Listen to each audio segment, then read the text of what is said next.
Hi guys! So we are here at the UN para itry itong binalot. Alright, so yan. Kakagaling lang namin ng jogging. So, di ba? Pagkatapos mag-jogging, mag-jog it naman kami. And matagal na pala tong binalot. So, ngayon ko lang siya na-discover or ngayon ko lang siya napansin. Binalot! Sa nila, sa comida is nakalagay mo sa dahon ng saging. Diba? Parang, at least, diba, hindi sila maghugas ng pinggan. So, kutsara at tinidor na lang hugasan nila. Ayan si Habi, oh. Enjoy na enjoy sa pagkain.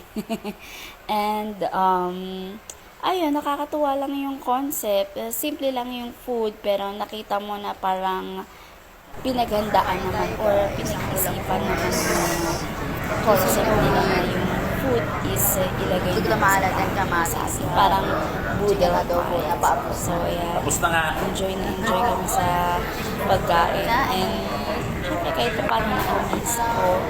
Kasi, in a simple way, natuwa ka sa food mo.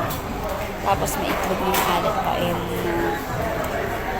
kamatis na side dish. First bite. Thumbs up. Thanks for watching. Happy eating!